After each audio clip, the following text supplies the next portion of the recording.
এখন ইসলাম কি আর সমাজ কি? ইসলাম হচ্ছে এক কথায় আল্লাহর সামনে আত্মসমর্পণ করা।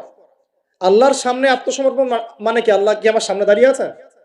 আল্লাহ পাকে আমার সামনে দাঁড়িয়ে আছেন, আমি কি পায়ে সেজদা করব? আল্লাহর সামনে আত্মসমর্পণ মানে কি? আল্লাহ পাককে চোখে দেখা যায়? আল্লাহ রাব্বুল আলামিনকে দুনিয়ার কোনো চোখ দেখতে পারবে না, সুবহানাল্লাহ। হ্যাঁ, জান্নাতে যারা যাবে তারা আল্লাহকে দেখতে পারবে ইনশাআল্লাহ। আর ইনশাআল্লাহ আমরা আশা করি আমরা সেই কাতারভুক্ত হব ইনশাআল্লাহ। একদিন না একদিন আমরা আল্লাহকে দেখবো ইনশাআল্লাহ। নবীজিকে আয়েশা রাদিয়াল্লাহু আনহা বলছিলেন, আল্লাহ পাককে কিভাবে দেখবে মানুষ ইয়া রাসূলুল্লাহ সাল্লাল্লাহু আলাইহি ওয়াসাল্লাম? তিনি বলছেন যে, তোমরা পূর্ণিমার চাঁদ দেখতে তোমাদের কোনো অসুবিধা হয়? তখন সাহাবীরা বলছেন, না, পূর্ণিমার চাঁদ তো আমরা জাজল্যমান দেখতে পারি। ঠিক এভাবেই তোমরা আল্লাহকে দেখবে ইনশাআল্লাহ। এটা হবে জান্নাতের সবচেয়ে বড় নিয়ামত। জান্নাতের সবচেয়ে বড় নিয়ামত হচ্ছে আল্লাহর দর্শন, দিদার। তো এই দুনিয়ার চোখ আল্লাহকে দেখবে না, তাহলে আল্লাহ পাক কিভাবে আমাদের সাথে যোগাযোগ করবেন? আল্লাহ পাক এই দুনিয়ার মধ্যে কিছু মানুষকে বাছাই করবেন নবুয়ত দেওয়ার জন্য। কি দেওয়ার জন্য? নবুয়ত। যে মানুষদের সাথে আল্লাহ পাক যোগাযোগ করবেন আল্লাহর ওহির মধ্য দিয়ে। কিসের মাধ্যমে? ওহিটাকে সরাসরি নেমে আসবে না, কেউ নিয়ে আসবে। এখন কেউ নিয়ে আসবে, কে নিয়ে আসবে? তার নাম হচ্ছে জিবরাইল আলাইহিস সালাম। কি নাম? আল্লাহ রব্বুল আলামিন জিবরাইল আলাইহিস সালামের মাধ্যমে কোরআন সুন্নাহর এই ওহী সর্বশেষ নবী মুহাম্মদ সাল্লাল্লাহু আলাইহি ওয়াসাল্লামের কলবে ওহী করেছেন। খুশি হন নাই? কোন যুগে ওহী করেছেন? আবু জেহেলের যুগে। কোন যুগে? যে যুগটার সাথে আমাদের যুগের মিল আছে। আচ্ছা, এখন আল্লাহ পাক বলেছেন এর সামনে তোমরা মাথা নত করো। মাথা নত মানে কি? জাস্ট মাথাটা নত করে দেওয়া? মাথা নত মানে নিজের ইচ্ছাকে সঁপে দাও। নিজের ইচ্ছাকে সঁপে দাও। মন চাচ্ছে আমি নামাজ পড়বো না, আল্লাহ বলছেন পড়তে হবে, এর নাম সঁপে দেওয়া। মন চাচ্ছে আমি একটু মদ খাই, আল্লাহ বলেছেন খাওয়া যাবে না, হারাম, এর নাম সঁপে দেওয়া।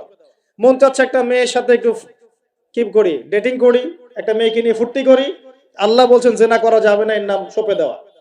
মন চাচ্ছে ভরপেট খাই রমজান মাসে, আল্লাহ বলছেন না, রমজান মাসে খাওয়া যাবে না, রোজা রেখে, এর নাম সঁপে দেওয়া। মন চাচ্ছে সম্পদের পাহাড় গড়বো, কাউকে কিছু দিব না, আল্লাহ বলছেন না, নেশাব হয়ে গেলে যাকাত দেওয়া লাগবে, এটা হলো সঁপে দেওয়া। সঁপে দেওয়া মানে কি? আল্লাহ পাকের বিধিবিধানের সামনে নিজের ইচ্ছাকে আত্মসমর্পণ করা। আল্লাহ যা বলেছেন আমি তাই করব, যা ছেড়ে দিতে বলেছেন ছেড়ে দিব, দ্যাটস অল। এর নাম ইসলাম। ইসলাম হলো এই বিষয়টার নাম, নিজের ইচ্ছাটাকে আল্লাহ পাকের বিধানের সামনে আত্মসমর্পণ করে দেওয়া। আমরা অনেকেই বলি ইসলাম মানে কি? শান্তি। এই যে শান্তি, এই শান্তি ব্যাখ্যা দিয়ে দিয়ে কি করা হচ্ছে জানেন? ওই যে বদর, উহুদ, খন্দক, খায়বার, হুনাইন, মুতা, এইসব ইতিহাসগুলোকে সরিয়ে দেওয়া হচ্ছে। ইসলাম মানে তো শান্তি। ইসলাম শান্তির সাথে আবার এসবের কি সম্পর্ক? শান্তির সাথে মুতার যুদ্ধের কি সম্পর্ক? যুক্তি দিচ্ছে শান্তির সাথে বদর যুদ্ধের আদর্শের কি সম্পর্ক? ইসলাম মানে তো শান্তি। ইসলাম মানে শান্তি কখন? ইসলাম মানে হলো আত্মসমর্পণ। যখন একজন মানুষ নিজের ইচ্ছাকে আল্লাহর সামনে সঁপে দিবে, এর মধ্য দিয়ে সে শান্তি অর্জন করবে ইনশাআল্লাহ। মানে নিজের ইচ্ছাকে আল্লাহর সামনে সঁপে দিলে পরে শান্তি পাওয়া যায়। কারণ আমি তো জানি না যে আমার জন্য কোনটা ভালো কোনটা মন্দ। কে ভালো জানে? যিনি আমাকে সৃষ্টি করেছেন। মনে করেন আপনি একটা মোবাইল ফোন বানিয়েছেন, আপনি এটার মেকার বা ক্রিয়েটর। এখন আপনার চেয়ে কি কেউ ভালো জানে এই ফোনের মধ্যে কি আছে? বলেন। আপনি একটা কম্পিউটার ফাংশন করেছেন, একটা সফটওয়্যার তৈরি করেছেন, একটা অ্যাপস তৈরি করেছেন। আপনার চেয়ে কি কেউ ভালো জানবে এই অ্যাপস কি কাজ করতে পারে, এই সফটওয়্যার কি কাজ করতে পারে, এই কম্পিউটারের ফাংশন কি? এখন আল্লাহ পাক পুরো মহাবিশ্ব সৃষ্টি করেছেন, আমাদেরকেও সৃষ্টি করেছেন। এখন আমাদের জন্য কোনটা ভালো কোনটা খারাপ, কোনটা হক কোনটা বাতিল, কোনটা ন্যায় কোনটা অন্যায়, কোনটা করলে আমরা দুনিয়া ভালো থাকবো, পরকালে ভালো থাকবো, এটা কি আল্লাহ পাকের চেয়ে ভালো কেউ জানবে? এই সহজ কথাটা বুঝতে এত সমস্যা কিসের? যদি আল্লাহ বলে কেউ থেকে থাকেন, তাহলে তিনি যদি আমাকে সৃষ্টি করে থাকেন, তাহলে তিনি তো ভালো বুঝবেন আমার জন্য কোনটা ভালো কোনটা খারাপ। এখন তিনি যেগুলো ভালো বলেছেন সেগুলো কোরআনে নাজিল করেছেন, যেগুলো খারাপ বলেছেন সেগুলোও কোরআনে নাজিল করেছেন। তিনি তার রাসূলের মাধ্যমে আমাদেরকে জানিয়েছেন কোন কোন বিষয়গুলো ভালো আর কোন কোনগুলো খারাপ। এখন এগুলো যখন প্রমাণ হয়ে যাবে, মেনে নিতে কোনো সমস্যা, মানতে কোনো আপত্তি আছে ভাই? এই মেনে নেওয়ার নাম হলো ইসলাম। মেনে নেওয়ার নাম কি ভাই? ইসলাম। এখন দ্বিতীয় প্রশ্ন হচ্ছে, ইসলাম কি পরিপূর্ণ না অসম্পূর্ণ? উত্তর হচ্ছে আল্লাহ পাক সূরা মাইদার 3 নম্বর আয়াতে বলছেন। কত নম্বর আয়াত? সূরা মাইদার 3 নম্বর আয়াতে আল্লাহ পাক বলছেন যে আল ইয়াউমা আকমালতু লাকুম দীনাকুম, আজকে আমি দ্বীন ইসলামকে একদম পরিপূর্ণ করে দিলাম। ওয়া আতমামতু আলাইকুম নি'মাতি, তোমাদের উপর আমার নিয়ামতকে পূর্ণতা দিলাম। ওয়া রাদিতু লাকুমুল ইসলাম দীনান, তোমাদের উপরে দ্বীন ইসলামকে মনোনীত করে আমি আল্লাহ সন্তুষ্ট হয়ে গেলাম। তাহলে এই আয়াত থেকে কি বোঝা গেল? ইসলাম পরিপূর্ণ না অসম্পূর্ণ? পরিপূর্ণ মানে আমরা কি বুঝি? কিছু অংশ আছে, কিছু নাই, কিছু কিছু হেদায়েত আছে, কিছু কিছু নাই, কিছু কিছু বিষয় সমাধান আছে, কিছু কিছু নাই, নাকি জগতের সমস্ত বিষয় সমাধান আছে? কোনটা? এই কথাটাই আগে হজম করতে হবে যে কোরআন সুন্নাহ ভিত্তিক এই ইসলামের মধ্যে পৃথিবীর সমস্ত সমস্যার সমাধান আছে। এর সামনে আত্মসমর্পণ করলে পরে আপনি হবেন মুসলিম, তার আগে হবেন না। আমার কথা কি বুঝতে পারছি? এরপরে আপনি মুসলিম হবেন। এখন যদি কেউ অস্বীকার করে সে কি হবে? যদি কেউ পুরোপুরি অস্বীকার করে, না কোরআন সুন্নাহ সবকিছু নাই, আমি মানি না, তাহলে হবে সে কাফের। কি হবে? কাফের। কেউ যদি এগুলোর সাথে আল্লাহকে অংশীদার সাব্যস্ত করে সে কি হবে? সে হবে মুশরিক। কেউ যদি বলে, আমি বলে না, মনে মনে অস্বীকার করে কিন্তু মুখে মুখে বলে হ্যাঁ মানি, এমন মানুষ নাই? মুখে মুখে বলে হ্যাঁ মানি মানি মানি সবই মানি, আর মনে মনে অস্বীকার করে, ইসলামের বিরুদ্ধে কাজ করে ভিতরে ভিতরে, এই মানুষগুলোকে কি বলা হয়? মুনাফিক। আর এক শ্রেণী আছে যারা স্বীকার করে নেয় যে হ্যাঁ এগুলোই ঠিক, কিন্তু চলতে পথে, আল্লাহর পথে চলতে গিয়ে কবিরা গুনাহে লিপ্ত হয়, তখন এদেরকে আমরা বলি ফাসিক বা জালেম। আমার কথা কি বুঝতে পারছেন? পাঁচটা শ্রেণীর মানুষ আপনাকে দেখাই দিলাম ইসলাম কেন্দ্রিক। কেউ শিরিক করে হচ্ছে মুশরিক, কেউ অস্বীকার করে হচ্ছে কাফের, কেউ মুখে স্বীকার করছে মনে স্বীকার করছে না, হচ্ছে মুনাফিক, কেউ স্বীকার করে পথ চলতে গিয়ে কবিরা গুনাহ করছে, কবিরা গুনাহ, তখন সে জালেম হচ্ছে বা ফাসিক হচ্ছে। আর কেউ পরিপূর্ণরূপে আত্মসমর্পণ করে আমলে প্রমাণ করে সে মুমিন মুসলিম হচ্ছে।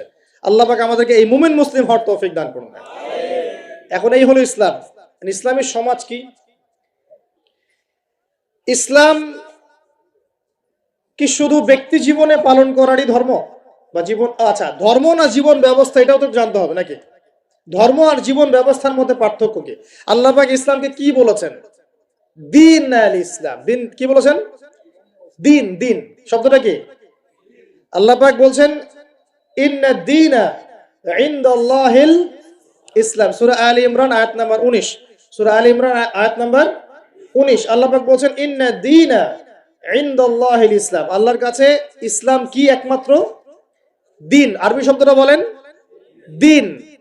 কবরে প্রশ্ন কি করা হবে? মা দীনুকা, মা দীনুকা। প্রথমে মান রব্বুক, তারপরে মা দীনুকা। তাহলে ধর্ম বা ইসলাম এটাকে কি শব্দে ব্যবহার করা হচ্ছে কোরআনে? দিন। এই দিন শব্দের মানে কি আমি আপনাকে শর্ট করে বুঝাই দিচ্ছি। কোরআনে দিন শব্দ আসছে দুই রকম। কয় রকম? দুই রকম। একই বানান, একদম একই বানানেই দুই রকম দিন শব্দ আছে। একটা হচ্ছে মালিকি ইয়াউমিদ্দিন, পড়ে না সূরা ফাতিহায় মালিকি ইয়াউমিদ্দিন, এই যে এখানে দিন, এই দিন শব্দের যে বানান আর ইন্না দীনা ইনদাল্লাহিল ইসলাম, এই দিনের যে বানান একদমই সেম। আবার আমপারা অন্য সূরা আছে ওয়া মা আদরাকা মা ইয়াউমুদ্দিন সুম্মা মা আদরাকা মা ইয়াউমুদ্দিন, এই যে দিন শব্দ এগুলোর বানান কিন্তু সেম। পার্থক্য কোথায়? এই দিনের দুটো অর্থ হয়। কয়টা অর্থ ভাই? একটা অর্থ হচ্ছে মালিকি ইয়াউমিদ্দিন বলতে আল্লাহ পাক বোঝান কিয়ামত দিবস। কিয়ামত দিবস মানে যেদিন আমাদের বিচার করা হবে, এই দিবসটাকে বোঝাতে আল্লাহ পাক দিন শব্দ ইউজ করেছেন। আবার এই রিলিজিয়ন ইসলামকে বোঝাতেও দিন শব্দ ইউজ করেছেন। এখানে দিন শব্দ হলো জীবন ব্যবস্থা। জীবন কি ভাই? ব্যবস্থা। এখন জীবন ব্যবস্থা মানে কি? জীবন ব্যবস্থা মানে কি? যে জীবনের কিছু অংশের হেদায়েত পাওয়া যাচ্ছে, বাকি অংশে পাওয়া যাচ্ছে না, বিষয়টা কি এমন? নাকি জীবন ব্যবস্থা মানে জীবনের প্রতিটা ক্ষেত্রের সমাধান আছে এমন? বলেন, উত্তর দেন। আল্লাহ পাক বলছেন ওয়ামা ইয়াবতাগি গায়রাল ইসলামি দীনান ফালা ইউকবালা মিন, কেউ যদি ইসলাম ছাড়া অন্য কোনো জীবন ব্যবস্থা তালাশ করে তার কাছ থেকে কিছুই কবুল করা হবে না। আল্লাহ আবার বলছেন যে আল ইয়াউমা আকমালতু লাকুম দীনাকুম, এই দিনটাকে আমি কামিল করেছি, পরিপূর্ণ করেছি। আল্লাহ পাক নিজেই বলছেন এই দিন আমার কাছে গ্রহণযোগ্য। আল্লাহ নিজেই বলছেন এই দিনটাকে আমি কামেল করেছি, পরিপূর্ণ করেছি। আল্লাহ নিজেই বলছেন এই দিন বাদ দিয়ে অন্য দিন কবুল হবে না। তাহলে এই দিন কি অসম্পূর্ণ থাকতে পারে? নিঃসন্দেহে এটা পরিপূর্ণ। এন্ড পরিপূর্ণ মানে কি? ওই যে প্রথমে একটা আয়াত তেলাওয়াত করেছিলাম সূরা নাহল আয়াত নাম্বার 89 আল্লাহ বলেছেন তিবিয়ানান লিকুল্লি শাই, কোরআন সুন্নাহয় আমি সব ব্যাখ্যা করেছি।